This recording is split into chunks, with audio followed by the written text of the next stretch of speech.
نبی برحق حضرت محمد صلی اللہ علیہ وسلم نے آخری زمانے میں اس امت پر آنے والے فتنے، آزمائش اور واقعات کو بڑے واضح الفاظ میں پیشن گوئیاں فرما دی تھی۔ ان خوشخبریوں میں امام مہدی علیہ السلام کا ظہور ایک برحق اور اجماعی عقیدہ ہے۔ جس طرح سورج کے طلوع و غروب ہونے میں کوئی شک نہیں، اسی طرح قرب قیامت میں آپ کی آمد میں کوئی شبہ نہیں۔ لہذا حضرت عبداللہ ابن مسعود سے روایت ہے کہ نبی صلی اللہ علیہ وسلم نے فرمایا، میرے اہل بیت سے ایک شخص خلیفہ ہوگا جس کا نام میرے نام کے مواقف ہوگا۔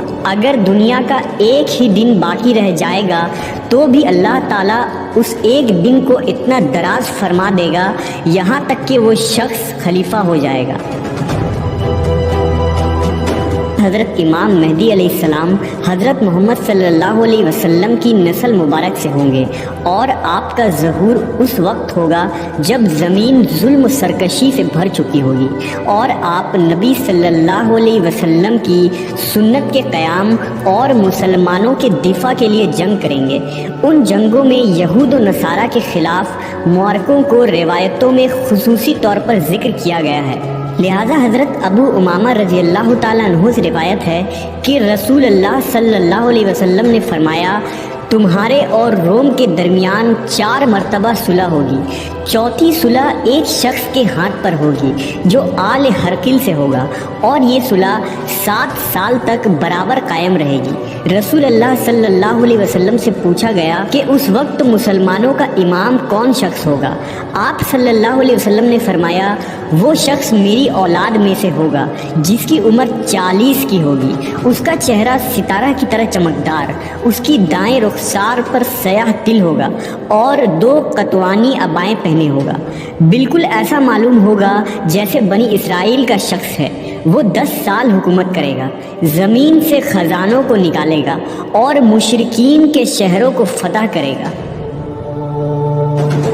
دراصل رومی سلطنت تاریخ کی وہ عظیم سلطنت تھی جو عیسائی دنیا کی نمائندگی کرتی تھی، اور اسلام کی آمد کے بعد سے ہی مسلمانوں اور رومیوں کے درمیان جنگوں کا آغاز ہو چکا تھا۔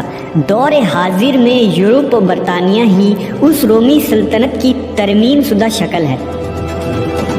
پیشن گوئیوں کے مطابق اہل روم کا مسلمانوں پر ظلم و جبر اپنی انتہا تک پہنچ چکا ہوگا، تو اللہ کے حکم سے امام مہدی علیہ السلام کا ظہور ہوگا۔ لہذا حضرت جابر بن عبداللہ بیان کرتے ہیں کہ قریب ہے وہ وقت جب اہل شام کے پاس نہ دینار لائے جا سکیں گے اور نہ ہی غلہ۔ آپ کے شاگردوں نے پوچھا، یہ بندش کن لوگوں کی جانب سے ہوگی؟ حضرت جابر نے فرمایا، رومیوں کی طرف سے۔ پھر تھوڑی دیر خاموش رہ کر فرمایا، رسول اللہ صلی اللہ علیہ وسلم کا ارشاد ہے کہ میری امت کے آخری دور میں ایک خلیفہ ہوگا جو مال بے حساب تقسیم کرے گا اور اسے شمار نہیں کرے گا۔ رومیوں سے جنگوں کے متعلق ایک اور روایت ہے جسے حضرت عوف بن مالک رضی اللہ تعالیٰ عنہ نے روایت کی ہے۔ فرماتے ہیں کہ رسول اللہ صلی اللہ علیہ وسلم نے فرمایا، پھر تمہارے اور بنی الاصفر کے مابین ایک خونریز جنگ ہوگا جس کا معاملہ وہ غدر کریں گے، تب وہ تم پر چڑھائی کرنے کے لیے 80 پرچموں تلے آئیں گے، اور ہر پرچم تلے 12,000 فوجی ہوں گے۔